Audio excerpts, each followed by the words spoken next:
베드로가 대문을 두드리는데 로데라 하는 여자아이가 영접하러 나왔다가 베드로의 음성인 줄 알고 기뻐하여 문을 미쳐 열지 못하고 달려들어가 말하되 베드로가 대문 밖에 섰더라 하니 그들이 말하되 내가 미쳤다 하나 여자아이는 힘써 말하되 참말이라 하니 그들이 말하되 그러면 그의 천사라 하더라. 베드로가 문 두드리기를 그치지 아니하니 그들이 문 열어 베드로를 보고 놀라는지라. 베드로가 그들에게 손짓하여 조용하게 하고 주께서 자기를 이끌어 옥에서 나오게 하던 일을 말하고 또 야고보와 형제들에게 이 말을 전하라 하고 떠나 다른 곳으로 가니라. 날이 새매 군인들은 베드로가 어떻게 되었는지 알지 못하여 적지 않게 소동하니 헤롯이 그를 찾아도 보지 못하매 파수꾼들을 신문하고 죽이라 명하니라. 헤롯이 유대를 떠나 가이사랴로 내려가서 머무니라. 헤롯이 두로와 시돈 사람들을 대단히 노여워하니 그들의 지방이 왕국에서 나는 양식을 먹는 까닭에 한마음으로 그에게 나와 왕의 침소 맡은 신하 블라스도를 설득하여 화목하기를 청한지라. 헤롯이 나를 택하여 왕복을 입고 단상에 앉아 백성에게 연설하니 백성들이 크게 부르되 이것은 신의 소리요 사람의 소리가 아니라 하거늘 헤롯이 영광을 하나님께 돌리지 아니하므로 주의 사자가 곧 친히 벌레에게 먹혀 죽으니라. 하나님의 말씀은 흥황하여 더하더라. 아멘.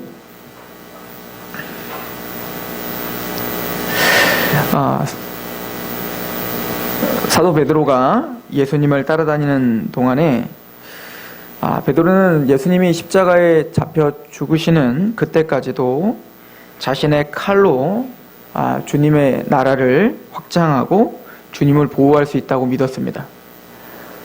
이거는 베드로뿐만 아니라 사도 요한과 야고보도 그랬죠. 특히 사도 요한 같은 경우는 예수님과 함께 이방 땅에 갔을 때 그 이방 사람들이 예수님을 영접하지 않으니까 예수님에게 지금까지 기적을 베풀었던 그 큰 능력으로 메시아시니까 당신을 영접하지 않는 이 나라를 그냥 불을 하늘에서 떨어지게 해서 싹 다 싸질러서 죽여버리죠. 즉 자신의 칼을 의지한 것뿐만 아니라 이제는 그 예수님의 그 능력, 그 예수님의 그 신적인 힘을 빌어서 사실은 하나님의 나라를 확장하려고 하는 또 물리적인 어떤 힘과 능력을 이용하고 싶은 마음이 컸습니다. 예수님은 그런 제자들에게 3년 동안 데리고 다니시면서 그런 인본주의적인 마음을 또 잘못된 메시아관을 부서뜨리는데 온 힘을 기울이셨던 것 같아요.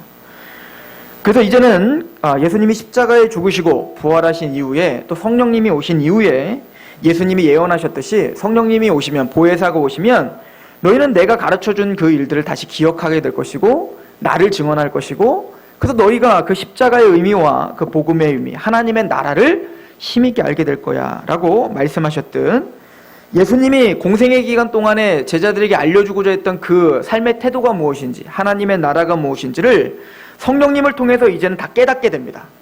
그래서 베드로도 내가 알고 있었던 하나님의 나라란 이 땅에서 내가 어떤 세상보다 더 큰 힘을 얻어서 하나님을 이용하여 기도를 하든 말씀을 보든 예배를 하든 아무튼 하나님의 자녀로서 누릴 수 있는 그 혜택을 통해서 내가 뭔가 잘 먹고 잘 살고 잘 돼서 번영을 하고 힘을 가져서 그 힘으로 그 칼로 그들을 제압하는 게 아니라 예수님이 가신 그 길대로 너희는 나를 따르려거든 자기 십자가를 지고 자기를 부인하고 따르라 라고 한 것처럼 나의 탐욕과 나의 탐심을 계속 죽이면서 지금 오른뺨을 때리면 왼뺨을 돌려대고 오리를 가자는 자들에게 십리를 가는 세상의 원리가 아닌 죽어지는 원리, 즉 십자가의 원리로 부활의 소망을 바라보며 사는 그것을 훈련하고 계셨던 거죠.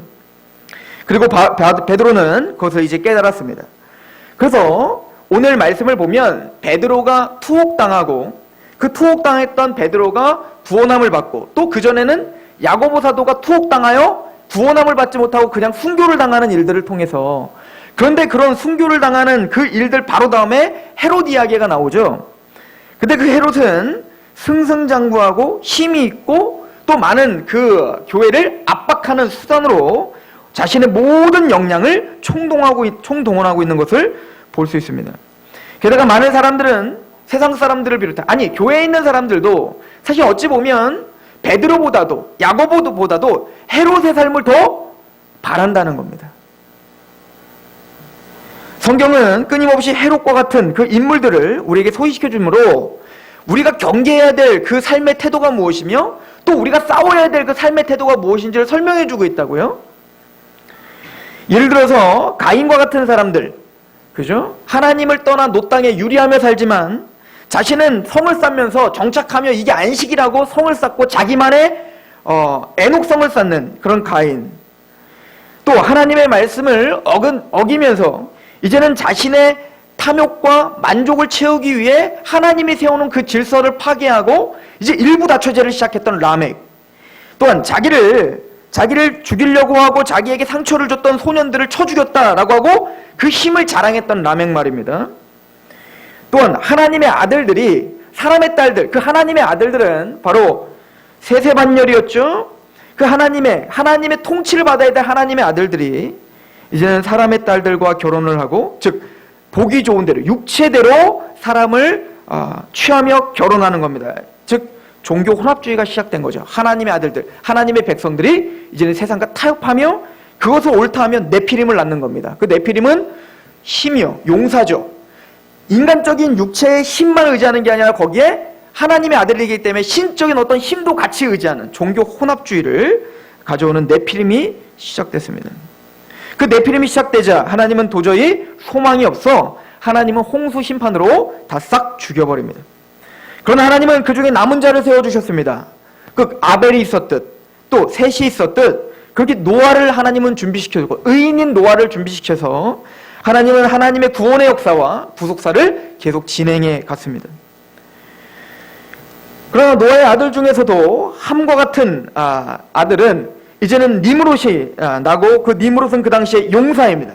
그리고 니므롯을 통하여 바벨탑을 쌓고 높아지고자 하며 내가 하나님 되고자 하는, 그래서 내가 모든 것, 내가 내 맘대로 하지 않는, 내 맘대로 하는데 내 맘대로 되지 않으면 그것이 화가 나서 전쟁을 치르고 내 맘대로, 그게 옳고 그름의 문제가 아니에요. 우리도 한번 생각해보세요. 여러분들이 화가 나보세요. 화가 나면 옳고 그름의 문제가 아니더라고요. 이제는 내 맘에 드냐 안 드냐예요. 제가 어렸을 때 보면 폭군 중에 가장 큰 폭군은 어머니입니다. 항상. 가만히 보면 아무리 봐도 이거는 객관적으로 이게 옳아. 그런데 화가 나면 이거 어떻게 할 수가 없는 거예요. 그냥 도망가는 게 산책이에요. 그러니까 저희 아버지도 보니까 어머니가 화가 나면 그냥 조용히 밖에 나가시더라고요. 왜 그러죠? 흥분을 하면 아무 판단이 되질 않는 겁니다. 이게 모든 사람들의 특징인 거예요. 이게 바로 우리 안에 네피림이고 우리 안에 니므롯이에요. 하나님과의 관계 속에서도 하나님이 아무리 옳다 해도 내 상황이 그렇다면 그게 아니라는 겁니다. 하나님이 틀렸다고 하는 거죠. 그게 바로 이집트의 바로였고요. 그 바로는 바로 모세를 통하여 점령당하는 것입니다. 또한 그런 사람들이 네피림과 그 니므롯과 같은 사람이 바로 골리앗이었습니다. 그 골리앗은 바로 유다 지파였던 다윗이 점령하는 겁니다. 이스라엘 백성들이 함의 자손이었던 가나안 땅을 점령할 때 모든 지파들이 그 산지에 올라가지 못하고 계속 지고 두려워서 달려가지 못하는 한 족속이 있었는데 그게 바로 아낙 자손이었습니다. 근데 그 아낙 자손은 거인과 같아서 너무너무 두려운 거예요. 네피림의 후예라고 써 있습니다. 민수기에는 아낙 자손은 네피림의 후예. 게다가 가나안 땅에 점령을 할 때 그 산지에 살고 있었던 아낙 자손은 기럇 아르바라고 하는 이름을 갖고 있었어요.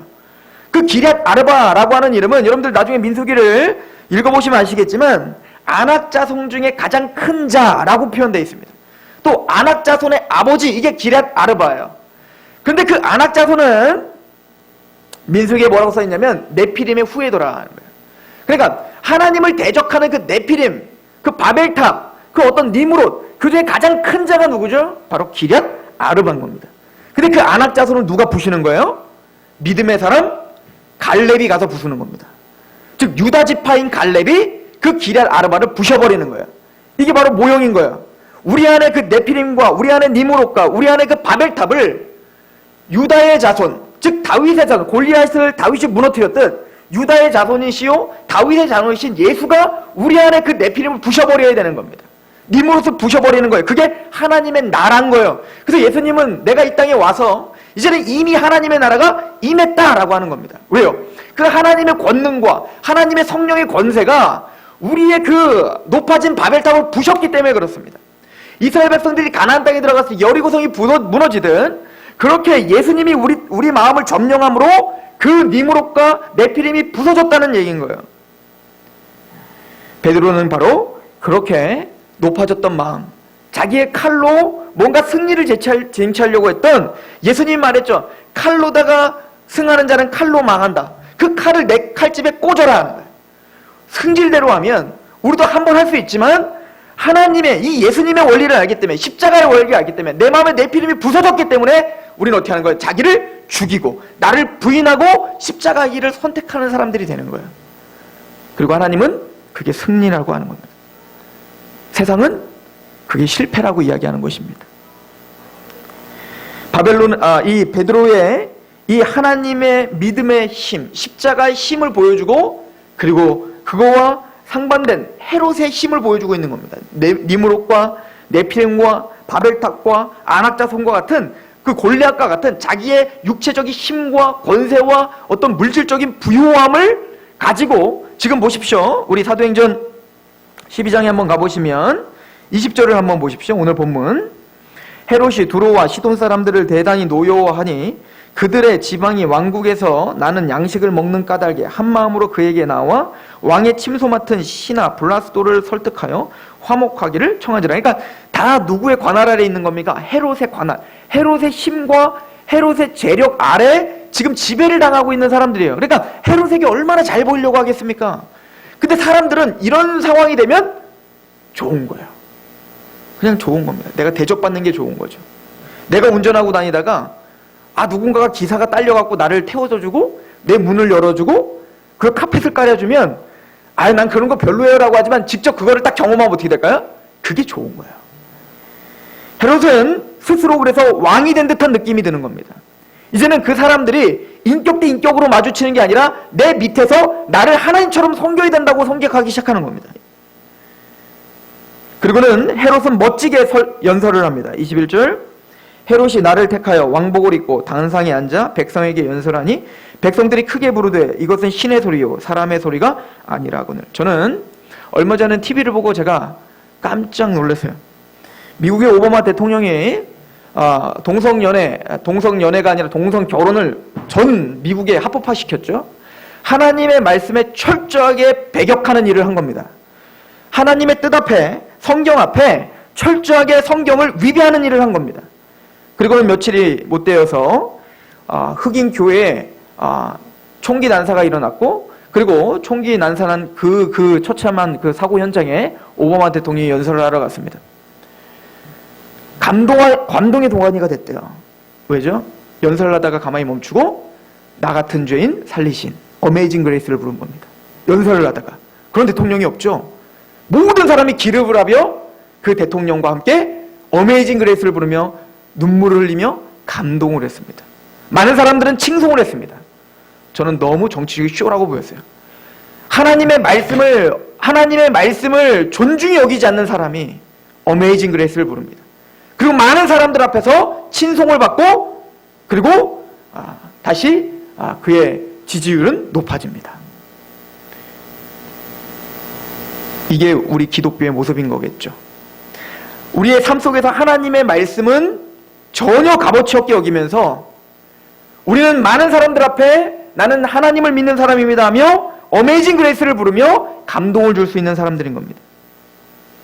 이 헤롯은 하나님도 섬긴다고 했던 사람입니다. 왜냐하면 유대인들에게 잘 보여야 됐기 때문에 그렇습니다. 유대인들에게 반란이 일어나면 헤롯에게, 나중에 그 로마의 황제에게 점수가 깎이기 때문에 어찌하든 이 유대인들에게 잘 보여야 됐습니다. 하나님을 섬긴다고 공공연하게 선포했던 사람입니다. 그러나 그는 하나님의 율법을 가볍게 여겼던 사람이었습니다. 그런 이 사람은 자신의 어떤 권세와 권력으로 지배하여 있는 곳에서 멋지게 연설을 하고 많은 사람이 그를 향해 칭송을 합니다. 이는 신의 소리라, 하나님의 소리라. 그러는 헤롯은 그 칭송을 나의 것인 양 그렇게 기뻐 받고 있습니다. 성경은 이것을 죄라고 이야기하고 세상은 이런 사람을 영웅이라 이야기합니다. 그리고 이런 사람을 성공했다라고 이야기합니다. 이 헤롯은 그러나 하나님이 바로 심판을 하는 장면으로 결론을 내리고 있죠. 19절입니다. 헤롯이 그를 찾아도 보지 못하매 파수꾼들을 신문하고 우리 23절 헤롯이 영광을 하나님께로 돌리지 아니하므로 주의 사자가 곧 친히 벌레에게 먹혀 죽으니라. 이런 이야기들은 헤롯뿐만 아니라 바로 모든 파라오나 느부갓네살 왕과 같은 모든 왕들이 동일하게 걸어왔던 길입니다. 그리고 오늘도 모든 세상 사람들이 걷고 있는 길입니다. 느부갓네살 왕이 다니엘서 4장 30절에 이렇게 이야기하죠. 나 왕이 말하여 이르되 이 큰 바벨론은 내가 능력과 권세를 건설하였으며 나의 도성으로 삼고 이것으로 내 위엄의 영광을 나타낸 것이 아니냐. 나의 능력과 나의 어떤 힘과 나의 권세로 이 큰 성 바벨론을 내가 만들었고 그리고 이 모든 영광이 바로 내 것이 아니냐. 이것이 바로 우리 인간이 추구하는 성공입니다. 하나님은 그런 느부갓네살을 소처럼 풀을 뜯게 함으로 겸손하게 만들어버리죠. 자, 이것은 우리가 계속 싸워야 될 어떤 우리의 시험거리요, 유혹거리입니다. 우리 계시록을 한번 보시겠습니까? 계시록 우리 17장을 한번 가보세요. 오늘은 이 말씀을 가지고 계시록에 있는 말씀을 가지고 우리가 오늘 말씀을 좀 상고하고자 하는데요. 계시록 17장을 가보십시오. 제가 창세기부터 읽었던 그런 헤롯과 같은 니므롯과 네피림과 바벨론, 바벨탑 이런 높아진 우리의 마음을 또 그렇게 하나님을 떠나 살아온 사람들을 이 땅에서는 행복하고 만족하게 사는 것 같지만 하나님은 헤롯을 죽였듯 반드시 그들을 심판할 것이라 명하고 있어요. 성경은 우리에게 끊임없이 부러워하지 말라는 겁니다. 우리 계시록 17장 1절부터 제가 한번 읽어보겠습니다. 또 일곱 대접을 가진 일곱 천사 중 하나가 와서 내게 말하여 이르되 이리로 오라. 많은 물 위에 앉은 큰 음녀가 받을 심판을 내게 보이리라. 뭐라고 표현하냐면 그 바벨론을 큰 음녀라고 표현합니다. 왜냐하면 음녀는 유혹을 말하는 겁니다. 여러분들 이 바벨론 음녀라고 해서 더럽고 추악하게 보이지만 실제적으로 우리에게 볼 때는 굉장히 스마트하고 굉장히 아름답고 매력적이며 성공하고 우리가 모든 부러움을 살 수 있는 모든 것을 갖춘 걸 말하는 거예요. 음녀입니다. 세상의 모든 권세를 가리킵니다. 2절 땅의 임금들도 이 땅의 임금들은 누구죠? 아까도 말했던 네피림, 니므롯, 파라오 그리고 바벨론은 느부갓네살 왕, 헤롯 왕 그리고 오늘 우리입니다. 땅의 임금들도 그와 더불어 음행하였고 그죠? 하나님을 떠나 음행하였고 땅에 사는 자들도 그 음행의 포도주에 취하였습니다. 그래서 하나님의 말씀이 아닌 그냥 세상의 원리대로 사는 것이 기쁨이고 아무런 비판 능력이 없습니다. 교회에서조차도 3절에 곧 성령으로 나를 데리고 광야로 가니라. 내가 보니 여자가 붉은 빛 짐승을 탔는데 그 짐승의 몸에 하나님을 모독하는 이름들이 가득하고 7머리와 10뿔이 있으며 그 여자는 자조빛과 붉은빛 옷을 입고 금과 보석과 진주로 꾸미고 손에 금잔을 가졌는데 가증한 물건과 그의 음행에 더러운 것들이 가득하더라. 그러나 이렇게 음행이 가득한 더러운 여자로 보이지만 우리가 보기엔 매력적인 여자로 보인다고요. 너무 사랑스러운 여자로 보이는 겁니다. 그의 이마에 이름이 기록되었으니 비밀이라 큰 바벨론이라 땅의 음녀들과 가증한 것들의 엄이라 하였더라. 또 내가 보매 이 여자가 성도들의 피와 예수의 증인들의 피에 취한지라. 내가 그 여자를 보고 놀랍게 여기고 크게 놀랍게 여기니 천사가 이르되 왜 놀랍게 여기냐. 내가 여자와 그가 탄 7머리와 10뿔 가진 짐승의 비밀을 내게 이르리라. 내가 본 짐승은 전에 있었다가 지금은 없으나 장차 무적행으로부터 올라와 멸망으로 들어갈 자니 땅에 사는 자들로 창세 이후로 그 이름이 생명책에 기록되지 못한 자들이 이전에 있었다가 지금은 없으나 장차 나올 짐승을 보고 놀랍게 여기라.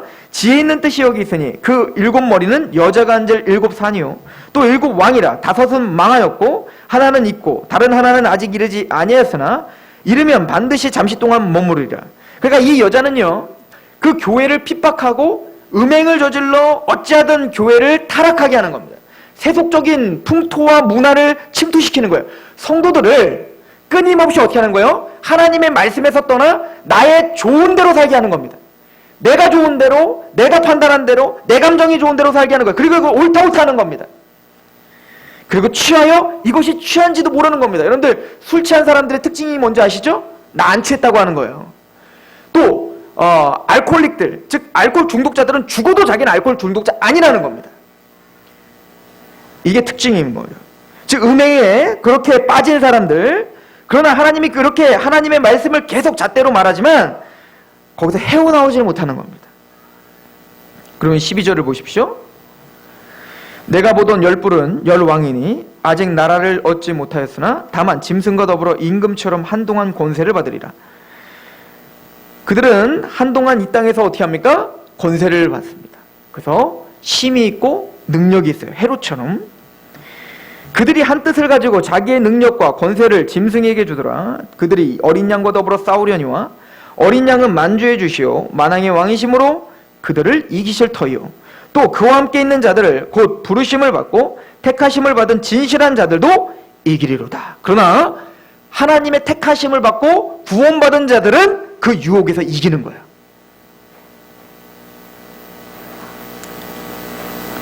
(15절을) 보십시오. 우리 15절 18절 같이 읽어봅니다. 시작. 또 천사가 내게 말하되 내가 본 바 음녀가 앉아있는 물은 백성과 무리와 열국과 방언들이니라. 내가 본 바 이 열불과 짐승은 음녀를 미워하여 망하게 하고 벌거벗게 하고 그의 살을 먹고 불로 아주 살으리라. 이는 하나님이 자기 뜻대로 할 마음을 그들에게 주사 한 뜻을 이루게 하시고 그들의 나라를 그 짐승에게 주게 하시되 하나님의 말씀이 응하기까지 하심이라. 또 내가 본 그 여자는 땅의 왕들이라. 왕들을 다스리는 큰 성이라 하더라. 헤롯이 바로 그 다스림을 받았던 자들입니다. 그리고 오늘날 살고 있는 우리가 바로 이 다스림을 받았던 자들이었습니다. 하나님은 반드시 이 더러운 음행과 하나님의 말씀에서 떠난 그 음행을 반드시 심판할 거라고 이야기를 하고 있죠. 그래서 14만 4천들 그의 의복은 뭐라고 합니까? 옳은 행실, 즉 하나님의 거룩한 말씀에 힘있게 순종하며 사는 자들, 이게 구원받은 자들의 특징이라고 성경은 가르쳐주고 있습니다. 그리고는 18장을 한번 가보세요. 계시록 18장.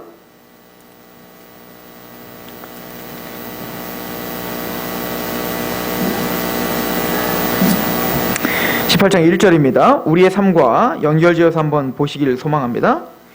이 일 후에 다른 천사가 하늘에서 내려오는 것을 보니 큰 권세를 가졌는데 그의 영광으로 땅이 환하여지더라. 힘찬 음성으로 외쳐 이르되 무너졌도다 무너졌도다 큰 성 바벨론이여 귀신의 처소와 각종 더러운 영이 모이는 곳과 각종 더럽고 가증한 새들이 모이는 곳이 되었도다. 하나님은 바벨론을 무너뜨리는 거예요. 헤롯을 죽였듯 우리 안에 있는 바벨론을 무너뜨리는 겁니다. 그 음행의 진노의 포도주로 말미암아 만국이 무너졌으며 또 땅의 왕들이 그와 더불어 음행하였으며 땅의 상인들도 그 사치의 세력으로 치부하였도다 하는. 그러니까 그 왕들의 특징이 뭐죠? 음행하는 거였죠. 하나님 말씀에서 떠나 세상과 음행하는 거예요. 하나님의 아들들이 사람의 딸들과 그렇게 동거하며 사는 겁니다. 음행을 하며 땅의 상인들도 그 사치의 세력, 뭐죠? 사치하는 거예요. 욕심을 부리는 겁니다. 탐심을 부리는 겁니다. 내 필요가 아닌 필요 이상의 것을 주지 않아 그것 때문에 원망하고 갈급해하고 그것 때문에 뭡니까? 사람들을 죽이는 거예요. 이게 바벨론의 특징이죠. 자본주의입니다. 공산주의도 마찬가지고. 4절 또 내가 들으니 하늘로부터 다른 음성이 나서 이르되 내 백성아 거기서 나와 그의 죄에 참여하지 말고 그가 받을 재앙을 받지 말라. 하나님은 명하십니다. 나의 사람들아 거기서 나와라.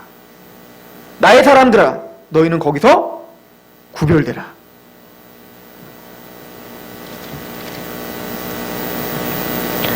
우리 7절 말씀 같이 읽어볼까요? 7절부터 10절. 왜 우리 보고 거기서 나오라고 합니까? 시작. 그가 얼마나 자기를 영화롭게 하였으며 사치하였든지 그만큼 고통과 애통함으로 갚아주라. 그가 마음에 말하기를 나는 여왕으로 앉은 자요 과부가 아니라 결탄코 애통함을 당하지 아니하리라니. 그러므로 하루 동안의 그 재앙들이 이르니 곧 사망과 애통함과 흉년이라. 그가 또한 불에 살라지리니 그를 심판하시는 주 하나님은 강하신 자이심이라. 그와 함께 음행하고 사치하던 땅의 왕들이 그가 불타는 연기를 보고 위하여 울고 가슴을 치며 그의 고통을 무서워하여 멀리 서서 이르되 화이토다 화이토다 큰 성 경관성 바벨론이여 한 시간에 내 심판이 이르렀다 하리로다. 이 두려움 가운데 자기를 보호해주던 그 성이 무너짐을 반드시 애통하며 올 날이 올 것이다 라고 성경은 가르쳐주고 있습니다. 하나님은 거룩한 신부인 하나님의 백성들, 즉 아벨의 후예요, 셋의 후예요, 셈의 후예요, 또 아브라함의 자손인 하나님의 백성들에게 그 바벨론과 음녀의 그 사치에서 어떻게 하라? 벗어나라. 너희는 그 세상의 원리가 아닌 십자가의 원리로 돌아서라. 너의 칼을 칼집에 꽂고 너는 하나님의 십자가의 원리대로 하나님의 말씀에 순복하며 거룩한 신부처럼 단장하라. 이것이 계시록의 결론입니다. 베드로는 그렇게 십자가의 길을 걷는 능력과 힘을 의지하며 살았습니다. 헤롯은 자신의 화려함과 자신의 능력을 의지하며 살았다면 지금 베드로는 어떻게 했죠? 예수님을 의지하며 낮아지는 길을, 십자가의 길을 걸으며 그렇게 승리한 것을 볼 수 있습니다. 또한 그 베드로의 가르침을 받았던 교회의 모습은 어떻죠? 기도로 승리하고 있음을 성경은 가르쳐주고 있는 것입니다. 기도라는 것은 하나님 앞에 내가 할 수 없다는 고백이 기도인 거예요. 그 얘기는 내가 기도하지 않는다는 것은 내가 할 수 있다라고 착각하고 있는 겁니다. 기도라는 것은 우리가 밥 먹을 때 왜 기도하는 거죠? 하나님, 이 밥 주셔서 고맙습니다. 이거는 내가 크리스찬입니다를 사람들에게 내가 크리스찬인 것을 표시하기 위한 게 아니라 하나님, 내가 밥을 먹는데 이 밥을 내 힘으로 내가 돈을 주고 내가 사 먹는 게 아니라 내가 돈을 주고 사 먹지만 이거 하나도 하나님이 허락하지 않으면 나는 밥 한 끼도 먹을 수 없습니다. 그러므로 하나님께 감사합니다. 일용할 양식을 주셔서 내가 오늘도 호흡합니다를 고백하며 기도하는 거잖아요. 즉 기도라는 것은 내 삶, 내 자녀, 내 가정, 내 교회, 또 하나님의 나라, 나의 모든 영혼, 이 모든 것이 내 마음대로 할 수 없고 아버지의 원대로 할 수 있는데 그래서 하나님 앞에 내가 기도할 수밖에 없습니다. 그래서 세상 사람들은 이 헤롯은 자신의 물질과 자신의 힘과 자신의 명예를 의지하고 살았는데 베드로는 십자가를 의지했고 교회는 기도하며 하나님을 의지하며 살았던 거예요. 이게 성도들의 특징인 겁니다. 우리는 믿음이 없습니다. 제가 예전부터 많이 들었던 예화 중에 비가 하나 가뭄이 와서 한 마을에 기도를 하기로 막 모였다는 겁니다. 근데 비가 오기를 기도하기를 모였는데 어떤 꼬마 아이가 우산을 들고 있는 겁니다. 너는 왜 우산을 들고 있냐? 비도 안 오는데. 기도한다면서요. 기도하면 당연히 비 올 줄 알고 당연히 우산을 갖고 와야죠. 그러니까 그 아이들만 믿음이 있었던 거죠. 근데 솔직히 우리는 그런 믿음이 없어요. 근데 우리만 그런 믿음이 없는 게 아니라 초대교회 사람들도 믿음이 없었어요. 오늘 본문이 그겁니다. 베드로가 잡혔습니다. 야고보가 순교했습니다. 그래서 이 교회는 정말 전심을 다해서 자기가 할 수 있는 게 없다는 걸 깨달은 거예요. 그게 광약교회, 우리가 배워야 될 제목인 거예요. 내 마음대로 되지 않는다는 걸 깨달아야 되는 것입니다. 내 지혜대로 했더니 망해야 돼요. 내 마음대로 한번 사업을 했더니 망해야 된다니까요. 그래서 끊임없이 하나님을 의지하지 않으면 난 한순간도 살 수 없습니다라고 끊임없이 기도의 시간이 늘어나고 그 기도의 그 마음이 더 간절해져야 신앙이 성숙한 거예요. 그런데 이 사람들은 그렇게 해서 하나님을 믿음으로 기도했지만 베드로가 정말 살아나왔어요. 그러면 예, 맞습니다. 찬양합니다. 우리가 기도한 대로 베드로가 살아났습니다 해야 되는데 네가 미쳤구나. 베드로가 살아났습니다. 그러니까 뭐라고 합니까? 네가 미쳤구나. 헛걸봤구나. 믿질 않는 거예요. 연약하죠? 근데 오늘 본문을 보십시오. 그런 기도에 응답하고 계십니다. 우리가 믿음이 좋아 응답을 받는 게 아니라 때로는 우리는 믿음이 없을 때가 더 많아요. 기도를 하고 있지만 설마 이거를 고쳐주실까? 설마 이렇게 될까? 근데 하나님은 간절하게 기도하는 그 기도를 듣겠다는 거예요. 1차적인 건 기도예요. 그 연약한 기도도 하나님 응답하신다는 것을 기억하셔야 됩니다. 사도들은 그러죠. 너희가 응답받지 못한 것은 기도에 응답을 받지 못하는 것은 너희가 구하지 아니함이요. 너희가 구하고도 받지 못함은 너희가 욕심대로 구하였기 때문이다 라고 성경은 분명히 가르쳐주고 있습니다. 성도는, 교회는 십자가의 길을 걸으며 기도의 힘으로 사는 사람들인 거예요. 반대로 세상은, 헤롯은 자신의 것을 의지하며 사는 거예요. 그게 무엇이든 그게 사람이든 물질이든 힘이든 육체든 자기네 걸 의지하며 살 것인지 아니면 하나님 것을 의지하며 살 것인지, 우리는 하나님의 말씀을 의지하고 기도를 의지하며 하나님 앞에 그렇게 하나님의 원리대로 살기로 결정하는 사람들입니다. 그리고 오늘 본문은 이렇게 결론을 내립니다. 우리 사도행전 12장 24절입니다. 같이 한번 읽어볼까요? 사도행전 12장 24절 시작. 하나님의 말씀은 흥왕하여 더하더라. 하나님의 말씀은 매이지 않는다는 거예요. 하나님의 말씀은 힘이 있다는 겁니다.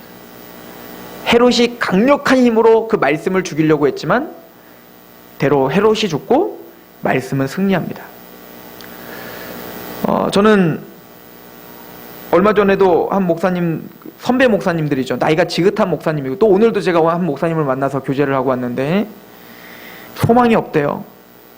그리고 그 목사가 목회하는 이 시대에는 너무 힘들 거래요.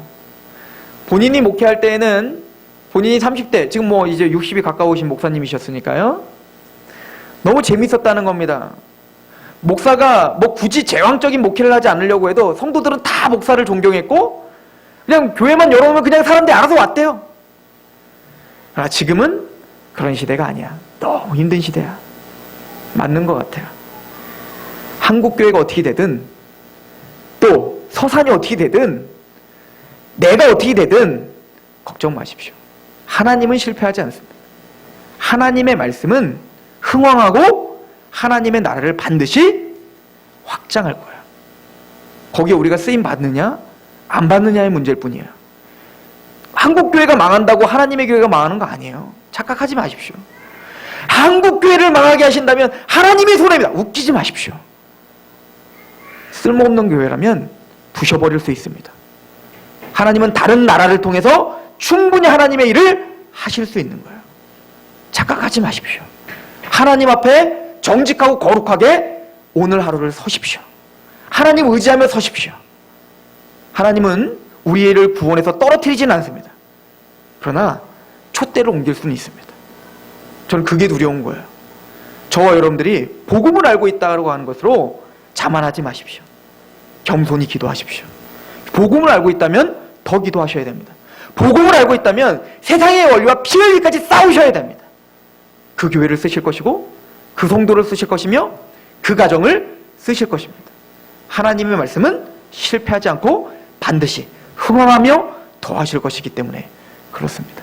기도하겠습니다. 하나님 아버지, 하나님의 말씀과 기도는 승리할 것입니다. 또한 헤롯과 같이 세상을 의지하는 그 힘을 의지하는 자는 반드시 파멸하고 하나님의 저주와 심판을 받게 될 것입니다. 너희는 그곳에서 타협하지 말고 나오라. 거룩한 신부로 단장하듯 너희는 거룩하게 구별되어라. 너희는 항상 깨어있으라 라고 명령하신 하나님의 말씀 앞에 그렇게 겸허히 기도하게 하시고 하나님의 말씀을 묵상하며 그렇게 하나님의 교회답게 힘있게 승리하는 아버지 하나님의 군사가 되게 하시옵소서. 하나님의 말씀은 흥왕하고 완성되고 우리를 통하여 그 일을 행하실 것입니다. 예수 그리스도의 이름으로 감사하며 기도합니다.